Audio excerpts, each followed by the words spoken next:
coronavirus pandemic, and I really do get where these freakouts are coming from. I sympathize a lot because I see a lot of people, posting about hanging with their friends on social media, which is like, I totally get you wanting to do that. Like, everyone wants to go hang with their friends, and then I see a lot of people coming, and they look, in my mind, it's just like, are you my mom? Like, shut up. Like, if you see someone posting about, please stay home, but also on the other hand, you know it's right. If they're like please stay home, like, you know they are right to say that, but that still doesn't make them sound any less annoying. Yeah, I mean, I've lost track of the number of times I've heaved at someone who won't get out of the way, and especially when I'm out there, like, biking or running, whatever, I get a little freaked out. It's totally normal. But setting aside the fact that those infamous pictures often kind of distort the amount of social distancing violations actually taking place. Like, there's a lot of people in one place, doesn't mean they're not completely social distancing, saying 6 feet apart, whatever, especially in places like beaches. When people become COVID cops, they do seriously damaging things. In the immediate term, they ensure that maintaining social distancing becomes an issue of official government enforcement and policing.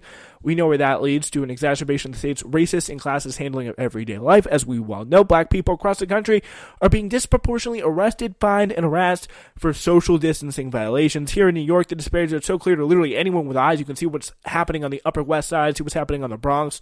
It's completely different. Yeah, the public housing projects are under constant watch from the NYPD cops sitting in cars and shouting people in the street, move away from the projects, and the cops magically disappear, believe it or not. The NYPD has really kind of done its usual thing and gone absolutely nuts across the city, brutally beating enough people of color in the name of social distancing that even de Blasio had to kind of pretend to care, say the video he saw was very disturbing, oh my gosh. Yeah, and also cut off access to ramp up surveillance of some parks downtown where a lot of white people gather. That is to gesture at kind of a more holistic solution while also escalating law enforcement and depriving people of vital green space in the name of equality.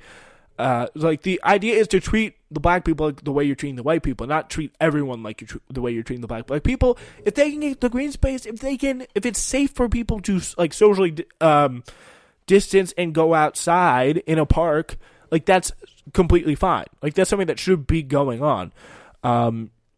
Yeah, it should go without saying that people shouldn't be encouraging this kind of behavior from the state, but there are deeper perils really to everyone going full COVID vigilante. One is that the more time we spend really getting angry at each other is the time we should be spending getting angry at important targets like our elected officials. And that is, I think, definitely a really important thing to remark about here is, like, there are people screwing us, but it's not our fellow man. We gotta unite with the fellow man and look more at the government.